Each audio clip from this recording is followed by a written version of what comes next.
Hello everyone and welcome back to the High Council. This week we've been treated to a double dose of Star Wars Shatterpoint reveals. So we've got the Jedi Knight Luke Skywalker reveal in full, and then we've also got the Darth Vader Emperor's Servant preview as well. So obviously these two coming out at the end of next month, so the end of January. So let's dive right in and take a look. The first thing, obviously this is a brand new looking databank download. I don't like the fact they've not included the the photo, this photo, which is normally at the top of most of the other databank downloads that we've had a look at. So this is Jedi Knight Luke, and then also in this one we've got R2-D2, which I'm sure we'll get the reveal for him either next week or potentially probably the week after Christmas, something like that. But yeah, his face looks a bit interesting here, I must say. But otherwise, yeah, the pose feels quite iconic from a Luke Skywalker perspective. And this is Jedi Knight Luke, so this is clearly the kind of Return of the Jedi era to go alongside the other people that are coming out with him. So we've got the transformation of Luke Skywalker over the span of his adventures would see him rise from the lowest origins to become the last hope of the destroyed Jedi Order. And we've got him in here. So let's have a look at his card. So he is a 7 squad point, 3 force character, kind of continuing that trend. And then he is obviously Jedi Knight Luke Skywalker and Luke Skywalker a primary unit as well. And then on his flip side, we can see he's got 11 stamina, 3 durability, and then has the tags Force User, Jedi, and Rebel Alliance as well. And then if we have a look at his abilities there, so we've got the tactic ability, so he has got a tactics ability, which is very cool, Return of the Jedi. So at the start of this unit's activation, one character in this unit may jump and then refresh 1 force. So instantly he's getting a free small move out of it, and also giving you that ability to refresh force as well, which is I think going to be quite key, I think, in the Rebel Alliance team of trying to use as much force as frequently as possible. So that is very, very cool. And then we've got 1 active ability, so you can either profit by this or be destroyed, which is going to cost the force. Choose an active objective within range 2. Each enemy character contesting that objective may dash. Then 1 character in this unit may dash towards the objective, and it may make a 5 dice melee attack. So basically, you're either forcing your opponent to move out of that range 2 bubble to try and give you the ability to flip it, or if he wants to stick around there, you are going to get a free 5 dice attack, which, as we'll see a bit later on, could be particularly devastating if they can pull it off and can really deal out a lot of damage, which is, yeah, very, very nice. And then he's got the reactive abilities, a couple of reactive ones. So the first one is Deflect. So one of my favourite abilities. After a ranged attack targeting a character in this unit is resolved, this unit may use the ability. If the attack roll contains 1 or more failures, the attacking unit suffers 2 damage. Just instant 2 back. Very, very cool. And then I Will Not Fight You as his other one, which is also going to cost the force. So two abilities of his 3 that are going to cost 1 force. When a character in this unit is targeted by a melee attack, this unit may use this ability. After the attack is resolved, if the attack roll contained 1 or more failures, 1 character in this unit may heal 2, so heal, and jump. So again, getting some very cool to get a couple of heals off. So you've taken a load of damage, or you've had a couple of conditions stacked on you, and 1 force is going to give you 2 heals and then a free jump to either move to an alternative height or a level, or just get out of the way of someone who's coming in there thick and fast. And then finally, we've got that identity ability. I am a Jedi like my father before me. So while this unit's order card is in the order deck, it has immunity to exposed, or in reserve, sorry. And while the unit's order card is not in the order deck, it has immunity to pinned. So very cool. You're always going to get something out of him. The only thing maybe with this identity ability is it doesn't really support the rest of the team like some of the other ones do. If you think like an Obi-Wan or anything like that is giving a real team-wide buff. This is purely Luke Skywalker getting some nice perks from it. And then we've got the rest of his part here. So it does talk about capable of delivering bursts of aggression when needed. So Return of the Jedi reflects on his connection to the Force when his mind is calm, jumping into position and refreshing Force tokens. This ability often works best if Luke can act after assessing the moves of his allies. So you're potentially going to want to try and keep him in reserve a bit, or have him activate as late as possible. And then you can either profit by this or be destroyed as a powerful active ability Luke can employ. Yeah, which, as we said, gives the enemies a chance to leave the area and save themselves or stand in the way. So let's talk about his 2 cards, or his combat trees. So he's got 2 here. We've got Form 5 Gemso, which is probably the more aggressive side, but we'll kind of get into that a bit later. And we've got the Form 3 Saruso, which is potentially the more defensive side, but as I said, we'll have a quick look. So comparing the 2, the Form 5 here on the left hand side, so neither of them are ranged attacks, they're only going to be melee attacks to use when engaged. The Form 5 is going to give you 8 attack dice versus the Form 3 that's giving you 7, so 1 additional dice. And then the Form 5 then counters that by, you lose a defense dice, so 5 defensively on Form 5 and 6 defensively for Form 3. But as we get into it, we can see the expertise is significantly different. So the Form 5, his offensive expertise, so 1 to 2 expertise becomes 1 to 2 hits. 3 is going to become a crit and a hit, and then 4+ is going to become a crit, a hit, and a damage. Compare that to the Form 3 side, which you might want a bit more, you might get a bit more consistency. So 1 gives you 1 crit, 2 to 3 are going to be 2 crits, and then 4+ are giving you 2 crits and a jump. So an interesting one, because the Form 5, if you only have 1 expertise, you are going to get 2 hits out of it. But obviously we know that hits are relatively easy to cancel or block or anything like that, whereas crits are a lot more difficult. And then on the Form 3 side, you're more likely to roll more crits probably from your expertise. But you are obviously rolling less dice for it, so a bit of a mixed bag. However, the combat trees and the damage is where that part will really come into play. But before we look at that, we'll talk about the defensive expertise. So on that Form 5 side, this is where you can see a massive difference as well. So 1 to 3 is going to become 1 block and then turn a crit to a hit. And then 4+ is becoming 2 blocks and turn a crit to a hit. Whereas if we look on his Form 3 Saruso, 1 defensive is going to become a block and turn a crit to a hit. So exactly the same as the 1 to 3 from the Form Gem side. And then the 2 to 3 is becoming 2 blocks and turn that crit to a hit, which is what you are getting from 4+ on your Form 5 side. And then 4+ you are on the Form 3, you are turning 2 into blocks, and then you are turning a crit to a failure as well. So I think actually from a expertise perspective, that Form 3 side I think just looks instantly better. Feel free to let me know if you think wrong or differently, but purely from an expertise side, I think that looks a lot better on Form 3. Let's see if the combat trees stack up.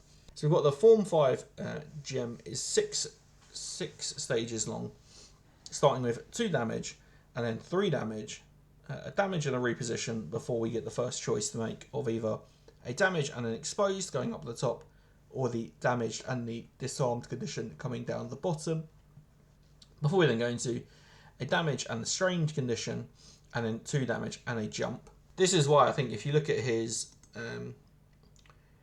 you can profit by this or be destroyed if you're on the right side. If you're on that Form 5 side before you do this, that 5 dice attack could really nicely get you 2 successes and just punch 5 damage into someone. I think that's relatively, it's probably quite likely. And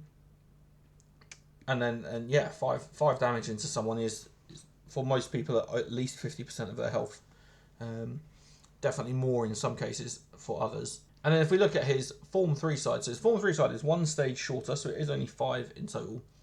But a couple more choices to make. So we've got 2 damage and a shove as that first stage.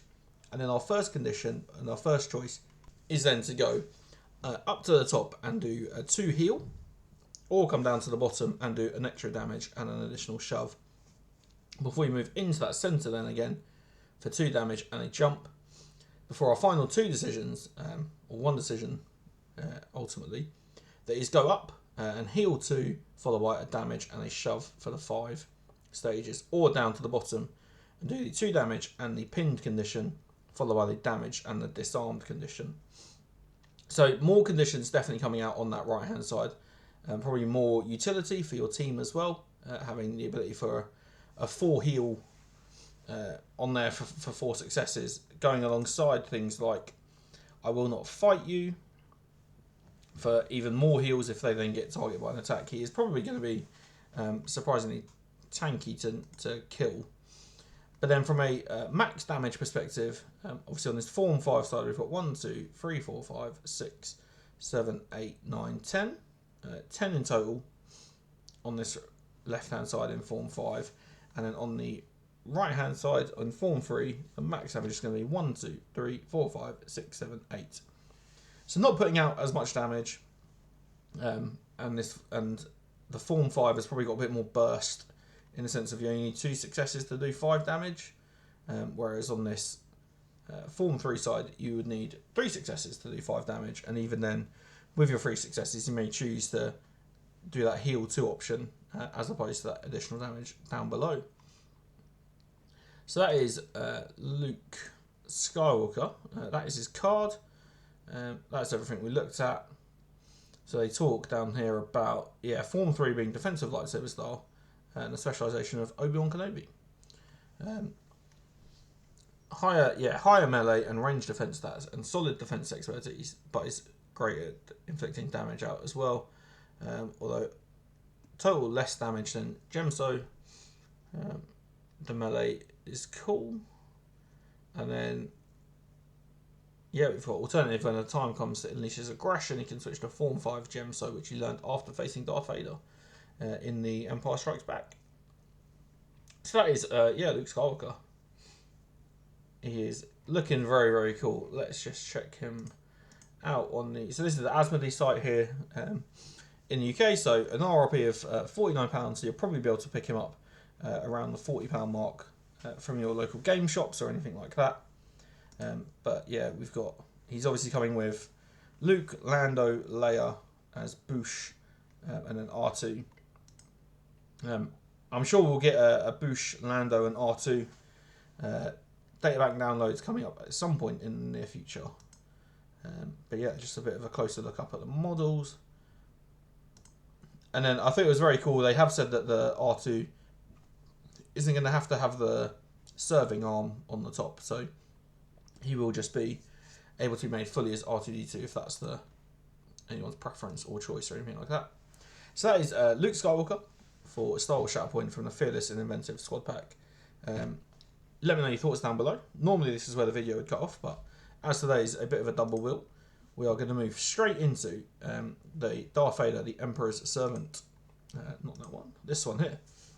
So this is going to be the second iteration of Darth Vader, after the one from the You Cannot Run dual pack.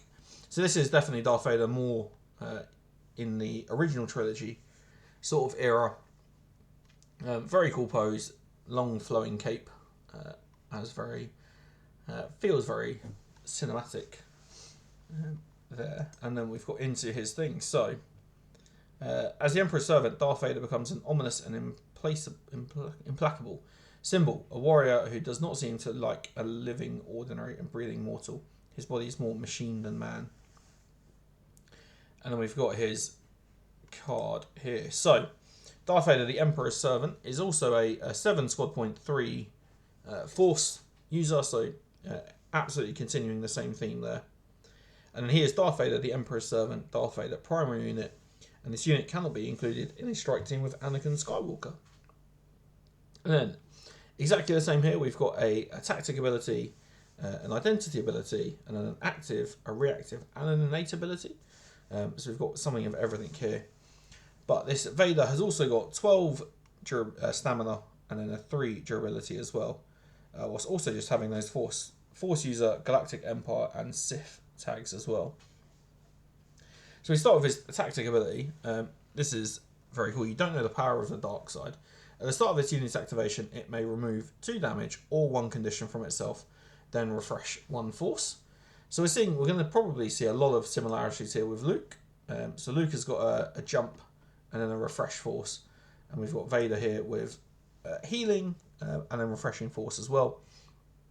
We've got his active ability, anger, hate, aggression, which is going to cost 1 force. So one character in this unit may dash. If it does, that character adds 3 dice to its next attack roll during this activation. If that roll attack contains 1 or more failures, this unit gains the exposed condition. So really going for it, going for the big kill with an extra 3 attack dice, but you are increasing that chance of getting that exposed as well. So he's kind of been a bit reckless there, in the sense of we're just gonna go for it, knowing that we're then going to leave ourselves a bit more open to attack the next time. And then we've got you are unwise to lower your defensive as a reactive ability, also costing a 4. So this is a souped up version of the riposte ability that we see on characters like Asajj. So when a character unit is targeted by a melee attack, this unit may use this ability after the attack is resolved. If the attack roll contains 1 or more failures, the attacking unit suffers 3 damage. So it is the souped up version of Deflect. So Deflect is obviously a ranged attack, whereas this is for a melee attack. And we are also going to be doing 3 damage instead of 2 if they get a failure as well. So yeah, you're probably going to want to shoot Vader as opposed to go up and engage him in hand-to-hand combat. And we've got an innate ability. Perhaps I can find new ways to motivate them. When a character in this unit wounds an enemy unit after the effect is resolved, another allied Galactic Empire character may dash. So you're putting that with anger, hate, aggression. The chances are he's going to be wounding people, and then we'll see, as you cannot hide forever, if we get into that. Wounding people for Vader is going to be super key. So then his identity ability. At the end of this unit's activation, if no character in this unit wounded an enemy unit during that activation, and if this unit's order card is not in the order deck or in reserve, shuffle its order card into your order deck. So he is going to basically just keep going until he finds someone, until he wounds someone, and then you mix that in with anger, hate, aggression. It is, I guess it's a bit of a double-edged sword, because if he's one of your last 2 characters to activate, and you just really want to activate, you want to activate your Stormtroopers because you want to move them into a better position, but you've drawn Vader. Vader's got to activate. If he doesn't wound someone, you then reshuffle it all back together. Vader goes again, Vader activates, and you might not actually get those Stormtroopers out for a little while, unless you either put them into reserve or anything like that. However, that's very, very cool that you... basically, he's going to keep going until he wounds someone. And as we can see from his stance cards here, he's probably going to wound someone because he's a bit of a monster. So he also has a Form 5 Gemso, and then he has the Form 5 Xian, I think it is. They are his 2 forms. So we'll start on the left side. So Form 5 Gemso is purely a melee attack. Very similar to Luke Skywalker. If we take a look at Luke, whose Form 5 Gemso is here as well. Exactly the same, from an 8 dice attack, 5 defensively for both melee and ranged attacks.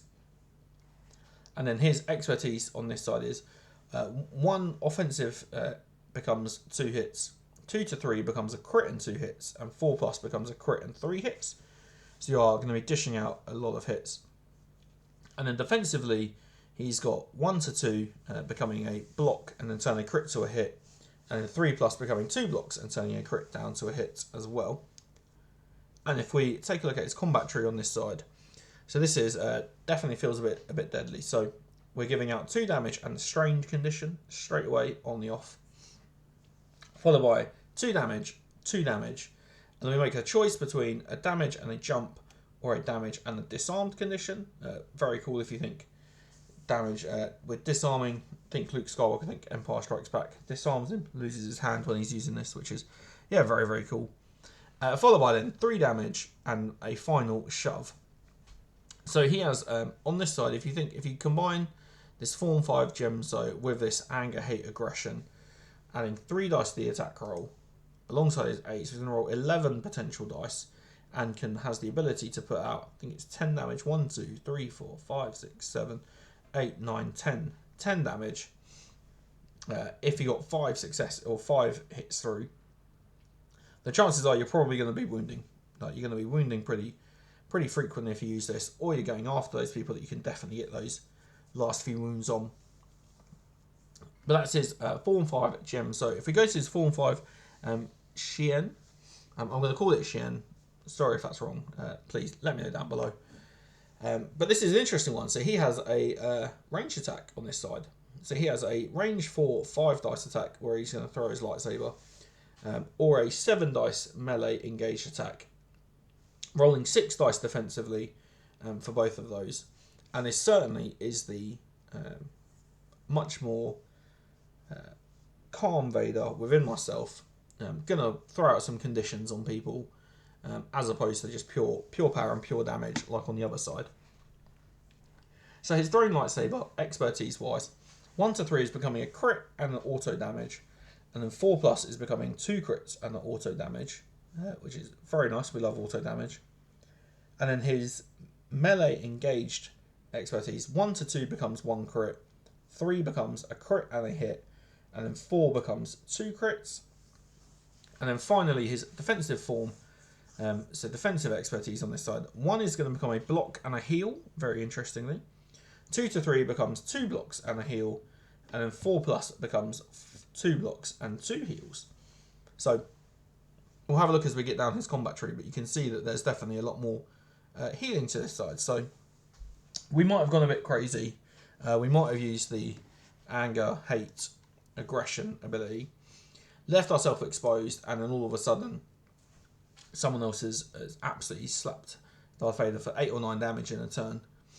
This way is going to definitely give him the ability to heal as much as possible as he goes. So if we start in his combat tree, he's starting off with 2 damage and an instant shove.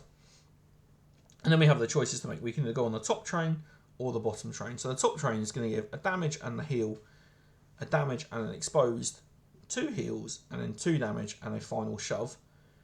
Or we come down the bottom train for the pinned and the damage, a shove and a damage, disarmed and 2 damage, and then a reposition and a damage as well. So not as much damage capabilities on this side, but not by much. So 7 is the maximum if you came down the bottom train here and got all the way to the end. Along the top it would be 6, but as part of that you'd also get 3 heals in there as well.